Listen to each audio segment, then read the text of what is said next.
In the shadowed valleys of prehistory, long before writing, long before civilization, before even the memory of empires carved into stone, there were people, not gods or myths. People, flesh and blood, bone and breath, who lived, loved, struggled, and died beneath the open sky. Among them, perhaps, was someone different, someone born with an extra chromosome, a child with Down syndrome. In our world today, Down syndrome is widely recognized, a genetic condition, not a disease, marked by distinctive facial features, developmental delays, and a unique way of experiencing life. But in the unforgiving crucible of the Stone Age, what did it mean to be born with that difference?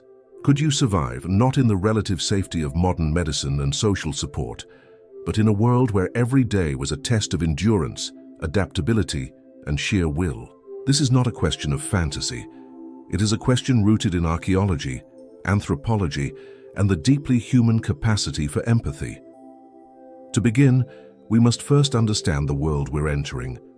The Stone Age spanned millions of years, stretching from the earliest hominin tool use over 3 million years ago to the rise of agriculture around 10,000 years ago.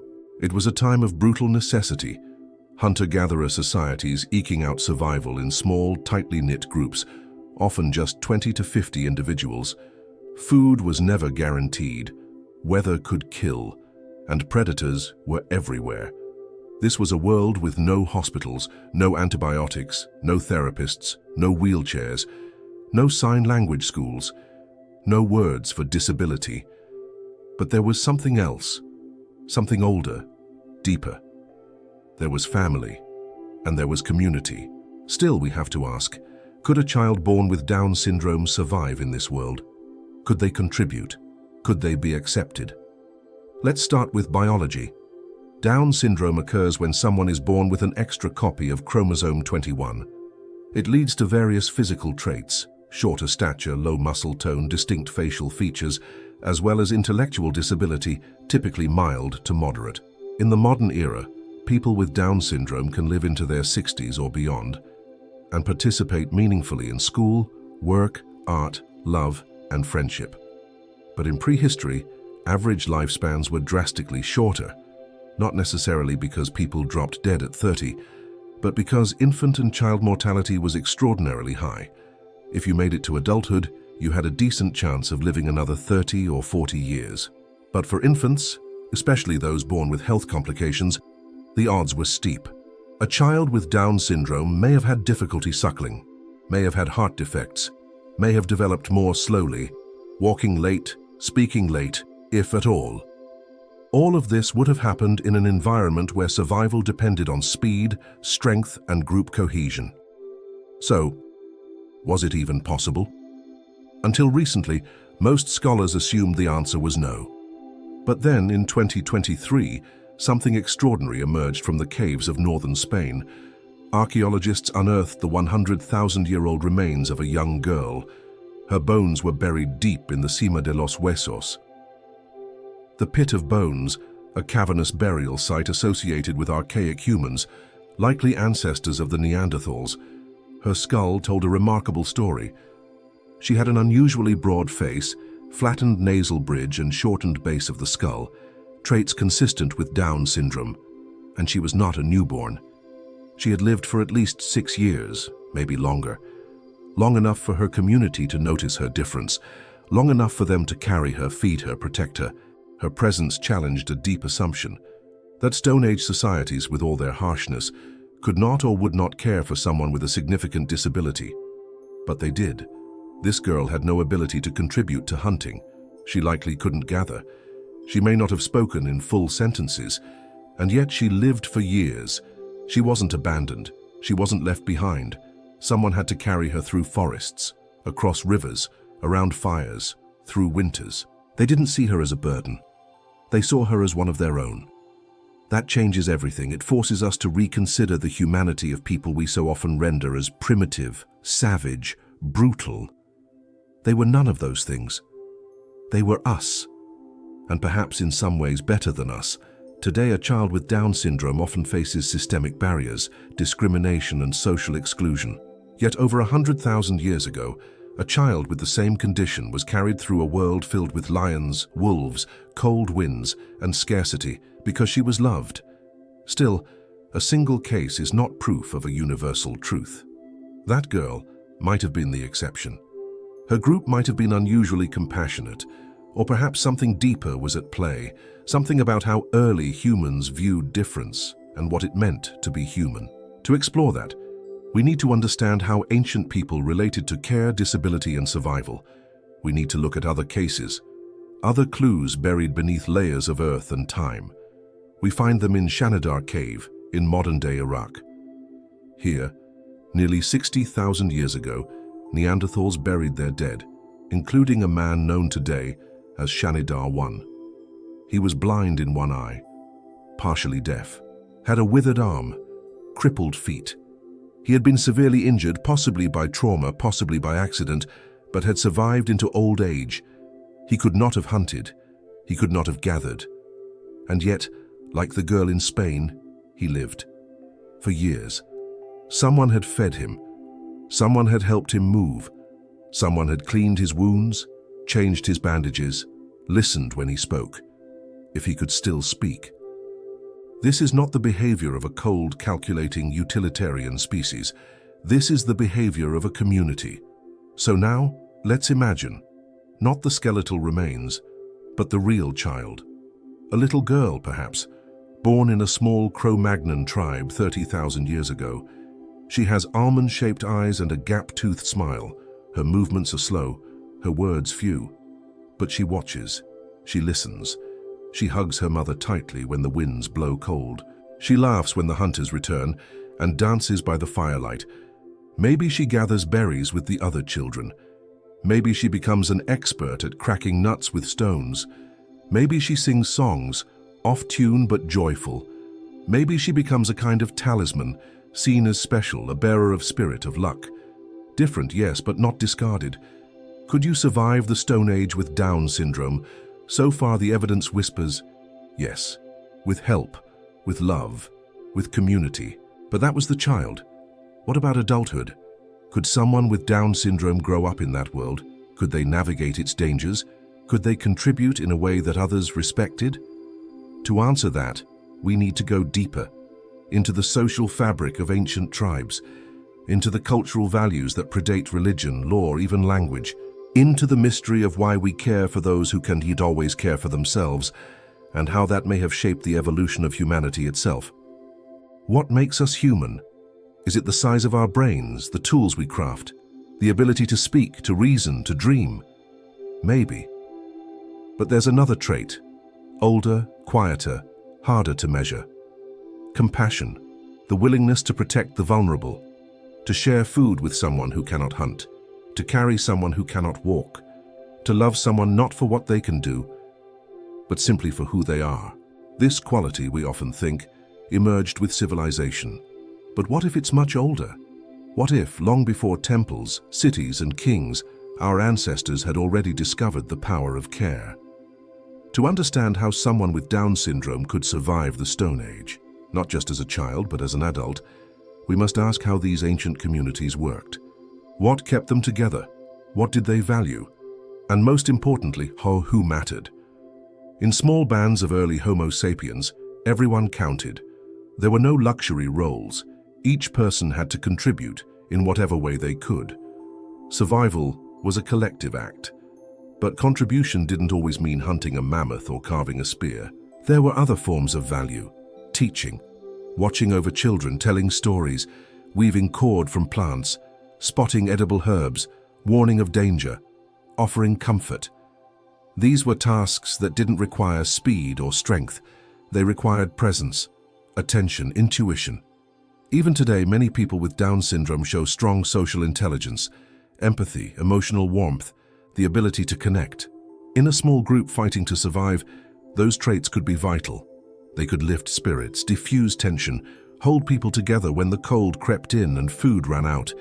The idea that every human must be physically perfect or mentally sharp to survive is a modern myth. One born of machines and industry, not kinship and survival. In the Stone Age, it was the group that survived, not the individual. And the group was only as strong as its bonds. Imagine again that girl, now grown. Maybe she still moves slowly, maybe her speech is limited, but her tribe knows her laugh. Her hands are steady when preparing hides. She's gentle with the babies.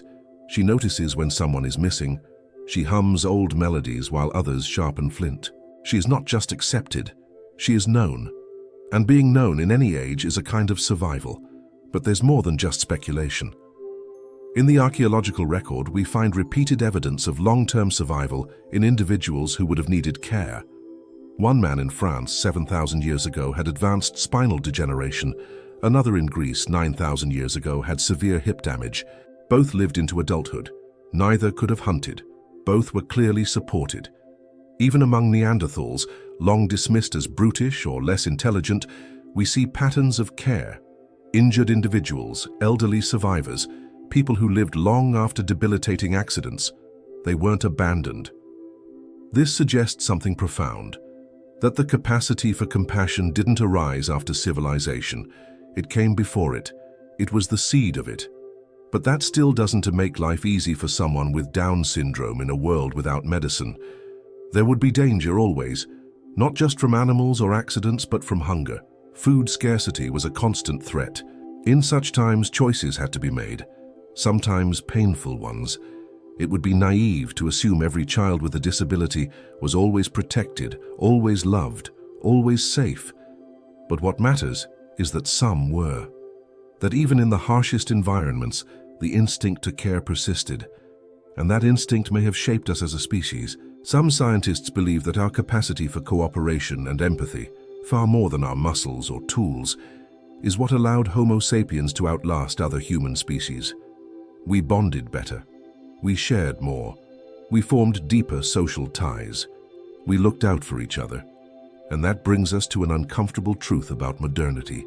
Today, people with Down syndrome face barriers, not because nature is cruel, but because society is. Institutionalization, underfunded support, social stigma, workplace exclusion. These are not inevitable. They are the product of systems that value productivity over personhood. In some ways, a small tribe huddled around a fire 30,000 years ago may have offered more acceptance than the corridors of some modern hospitals or classrooms. It is not nature that discards the vulnerable. It is culture, and culture can change. We have stories, ancient, powerful stories, etched into bones and buried in caves, that tell us what's possible. They tell us that humanity's greatest strength may not be invention or domination, but inclusion. But we must not romanticize the past. Life in the Stone Age was still unforgiving. Disease, starvation, exposure, these were constant dangers. Someone with Down syndrome, even with support, would face immense challenges. Their chances of reaching adulthood were slim, and yet not impossible. So now we ask, if surviving was possible, what did life look like? What roles could someone with Down syndrome play? How would their community respond as they aged? Would they be treated with dignity? Could they leave a legacy? To find those answers, we must walk further, into the rhythms of daily life in the Paleolithic, into the rituals of birth and death, into the ways tribes remembered those who were different and those they loved. Because survival isn't just about living long enough, it's about mattering. To understand how someone with Down syndrome might have lived out their days in the Stone Age, we must now turn to the heartbeat of early human life. Not war, not struggle, but rhythm. The rhythm of walking, watching, working. The rhythm of firelight flickering on a cave wall, of seasons turning, of voices telling stories that kept the dark at bay. Daily life in the Paleolithic was simple, but not easy. Every day was a balance between survival and meaning. Hunting parties set out at dawn, tracking prey for hours, sometimes days. The gatherers foraged roots and fruits, ever watchful for signs of danger. The elders stayed close to camp, watching children fixing tools, preserving meat. No one was idle, but not everyone did the same thing. In this small world, perhaps 30-40 people, division of labor was flexible. It had to be. Injuries were common, so was age and difference. This flexibility, anthropologists believe, may have allowed people with disabilities, like Down syndrome, to find a place. Let's say a young woman with Down syndrome survived infancy. learn to walk, learn to communicate in her own way. By her early teens, she might already be helping, preparing hides, sorting gathered food, stirring soup, holding the hands of younger children, singing. These were not just chores, they were acts of value. In many surviving indigenous and traditional societies, people with cognitive differences are often given special status, seen not as broken, but as unique, as closer to the spiritual world, as holders of ancient wisdom, or as vessels of purity, innocence, or intuition. Could the same have been true 30,000 years ago? It's hard to say with certainty, but what is certain is that early humans were deeply spiritual. Burials with flowers, red ochre, shell beads, cave paintings filled with symbols and myth. There was a sense of meaning beyond mere survival.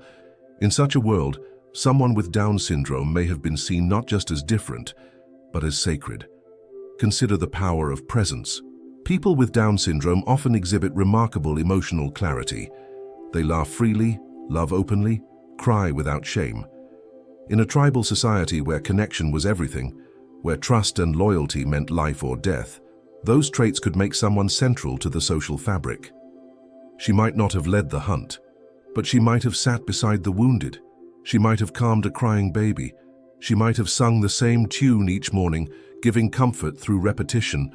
She might have noticed when someone was in pain, before anyone else did. In short, she mattered. But what happens when the group moves? Nomadic life meant constant movement, following herds, chasing seasons, searching for water. Could someone with Down syndrome keep up? Not always, but the answer isn't necessarily exclusion. There are stories passed down in traditional societies even into the 20th century of groups who carried their elders, who adapted the pace of travel to protect the sick, who left no one behind unless absolutely forced. We even see traces of this in the fossil record. Individuals with degenerative disease, missing limbs, fused spines, who lived for decades after their affliction began. They did not walk easily, yet they were not abandoned. Carrying someone who couldn't keep up wasn't a burden. It was a bond. It proved loyalty. It forged identity. So now imagine again the young woman with Down syndrome. She's older now, maybe in her 20s, maybe even her 30s. She's slower than the others, but her presence is constant. When others argue, she diffuses tension with laughter. When the children misbehave, she's the one they listen to. When there is death, she sings low songs that no one else remembers. She is not the strongest, but strength takes many forms. Still, we must not idealize. There would be hardship. Perhaps one day, during a lean winter, her tribe might have to leave someone behind. Perhaps it would be her, or perhaps not. But what matters is that her life would not have been defined by pity or limitation. It would have been defined by relationship. And in those relationships, messy, emotional, human, she could have found identity, dignity, and even joy. In modern terms, we talk about inclusion, but in the Stone Age, it wasn't a policy. It was a practice. If you were part of the group, you were part of the group. You belonged because you existed. We often assume early humans were more primitive in their ethics, but maybe it's the other way around. Maybe their tight-knit interdependence, born of necessity, made them more willing to see value in every person. Not because they had time for charity, but because they didn't. In a world where survival was a team sport, no one could afford to be disposable. And someone like her, loving, steady, familiar, might be one of the few constants in a life marked by uncertainty. Her contribution would not be measured in productivity, but in presence. So could you survive the Stone Age with Down syndrome? More and more the answer seems to be not just yes, but why not? But now we must ask something harder. Not just could she live, but could she be loved? Could she form deep bonds? Could she experience partnership, motherhood, legacy? To answer that, we need to look at one of the most intimate aspects of human life: relationships. We must walk into the firelit space where affection and connection bloom, even in the harshest worlds. We often think of the Stone Age as a time ruled by hunger, cold, and danger, a brutal, unforgiving world. But even then, humans loved, they grieved, they bonded. They didn't just survive, they lived. And in that life, there was room for tenderness. So now, we come to the hardest, most intimate question of all. Could someone with Down syndrome living 30,000 years ago have experienced love? Partnership? Could she have been seen as more than just someone to protect, but someone to cherish? Let us begin with a truth we often forget. Ancient people were not so different from us. They laughed, they danced, they told stories, they mourned their dead with ceremony. They painted animals on stone walls for reasons no one fully understands, perhaps for magic, perhaps for memory. And they formed relationships. In early human societies, there was no rigid concept of marriage as we know it today. Bonds formed through affection, proximity, necessity. What mattered most was reciprocity, mutual care, trust, contribution. In such a society, someone with Down syndrome wasn't necessarily excluded from love. We know from modern studies that people with Down syndrome experience romantic and sexual attraction, form deep emotional connections, and, in supportive environments, can thrive in relationships. There is no reason to assume that this part of humanity didn't exist in the Paleolithic as well. Perhaps she formed a close bond with someone in her group, another gentle soul, or someone who saw in her a kind of light. Perhaps they shared food, slept close by the fire, cared for each other in quiet, unspoken ways. It wouldn't have been romanticized. There were no rituals, no ceremonies, but there was warmth, and there was the possibility of motherhood. This brings us to a delicate subject. Today, women with Down syndrome can and do become mothers. Fertility is reduced, not absent, and with support, many have raised children with love, care, and success. In the Stone Age, childbirth was always dangerous for any woman. Maternal mortality was high, infant mortality even higher, but it happened again and again. Life went on. If she did have a child, that child would likely have been raised by the entire group. In early societies, parenting was collective. Older siblings, cousins, grandparents, all had a hand in nurturing. The survival of any infant didn't depend solely on the mother. It depended on the community. And so it is not unthinkable that a woman with Down syndrome could have become a mother, or if not a biological one, a mother figure, a nurturer, a protector, a teacher of songs and smiles. But love is not only defined by biology. It's not only found in romance or parenthood. Sometimes, love is the look shared between two friends after a long day, the warmth of a hand resting on your shoulder, the shared rhythm of a lullaby. People with Down syndrome often radiate this kind of love, the steady, dependable kind. In a world as fragile and uncertain as the Paleolithic, that presence would have been priceless. So what legacy does such a person leave? Not carved bones or flint tools, not cave art or spears, but memory. She may have been remembered in the stories whispered by the fire, in the way someone sings a song decades later that only she used to sing, in the beads someone threads with a particular pattern that she once liked, in a name passed down to a granddaughter long after she's gone. Legacy doesn't always mean monuments. Sometimes it means being missed. We will never find her bones and know for sure. But we can see her shadow, faint but real, in the lives of those who were remembered. The injured man whose tribe cared for him for years, the child buried with flowers, the woman whose hands wore down not from hunting, but from crafting, from weaving, from touching others with care. And so when we ask if someone with Down syndrome could survive the Stone Age, we must go beyond biology. We must go deeper than tools and tribes and danger. We must ask if love existed. It did, in the red ochre painted on a child's grave, in the way people circled close together to sleep, in the food shared equally, even when it was scarce, in the laughter that echoed through the dark. So yes, she could have loved, she could have been loved, not just protected, not just tolerated, but valued and remembered. And that brings us to the final, perhaps most profound question. Not just, could she survive? But what can we learn from the possibility that she did? What does her imagined life teach us about ourselves, about our culture, about what we've gained and what we've lost? Imagine her bones buried in soft earth, untouched for thousands of years. No markings, no name, no headstone, but maybe, just maybe, a few beads still rest beside her, strung together with sinew and patience. Maybe red ochre stains the soil around her skull. Maybe the position of her hands suggests she was laid to rest carefully, lovingly, by people who mourned her.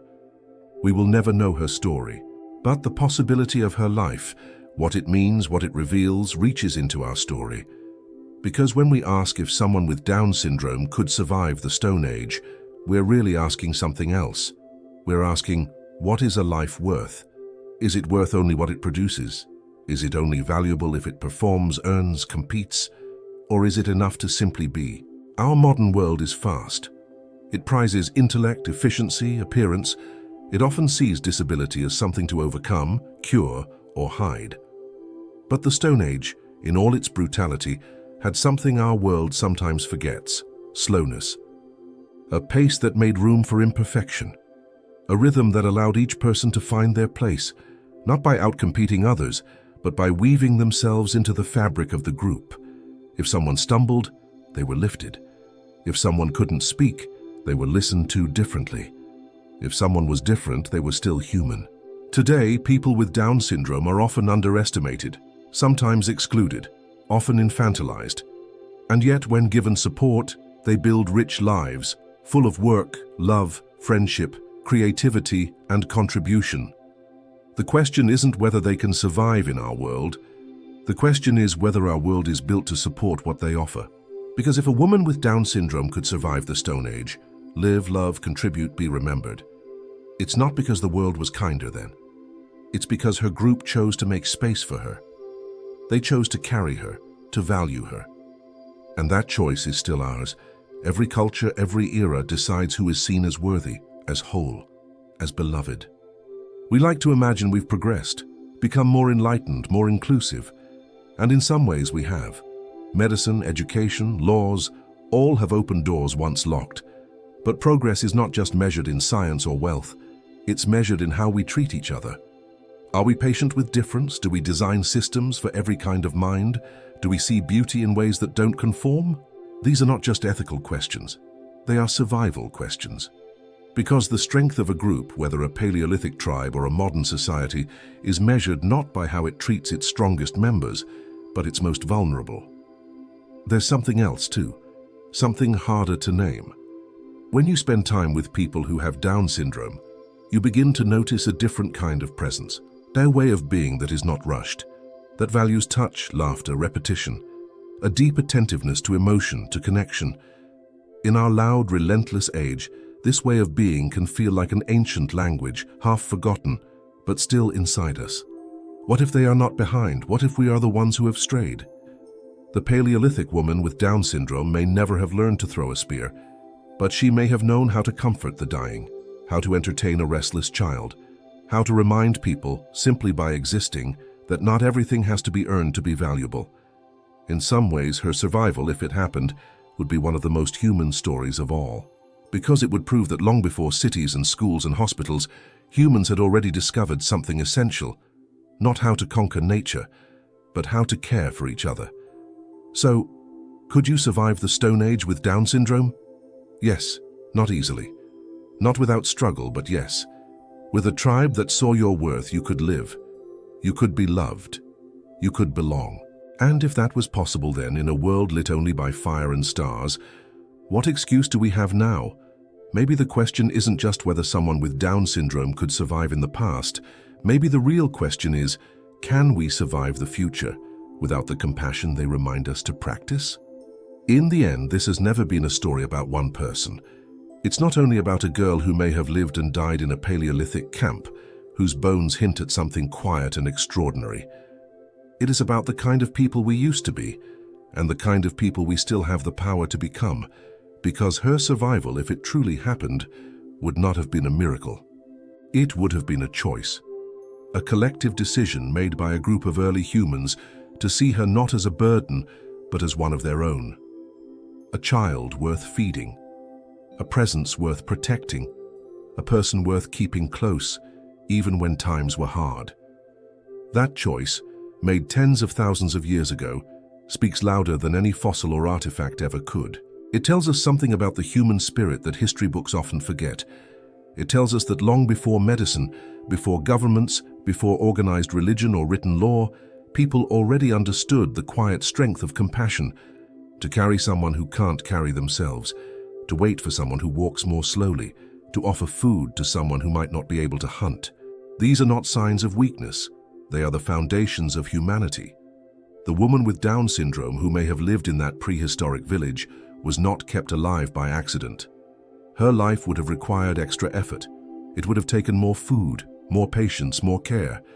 And yet someone made that choice again and again. That decision, repeated every day of her life, becomes a kind of unspoken promise, a testament to the values of a group that understood survival as something collective, not individual. In the modern world, we often equate progress with speed, with intelligence, with independence. But survival is not a contest. It's a shared journey. And those who walk more slowly are not failing. They are simply moving to a different rhythm, a rhythm our ancestors once recognized, a rhythm they honored. People with Down syndrome continue to live and thrive today, not because we are kinder than the past, but because they have always been part of us. Their place in the human story has never been marginal. It has simply been overlooked. But when we look closer, we see their presence in every generation, in ancient bones buried with care, in communities where they are embraced as siblings, children, neighbors, and friends. In the quiet acts of patience and joy that remind us of what really matters. When a modern society asks if someone with Down syndrome could survive the Stone Age, the subtext is often whether they are equipped for a world that demands constant productivity. But the real question is whether we are equipped to see value in ways that aren't transactional. Could you survive the Stone Age with Down syndrome? That question, when you strip it down, is really about belonging. Can someone who thinks differently, moves differently, learns differently, still be included in the tribe? Still be carried through the hard winters? Still be loved, not for what they do, but for who they are? Our ancestors answered yes. Not always, not perfectly, but often enough that we now have archaeological evidence of disabled individuals who lived long lives, who were buried with ritual, who were remembered. And if they could do that with none of the advantages we have today, what's stopping us? We live in a time of extraordinary technological advancement. We have built systems to support people, machines to assist them, platforms to amplify their voices. But somewhere along the way, we also built barriers.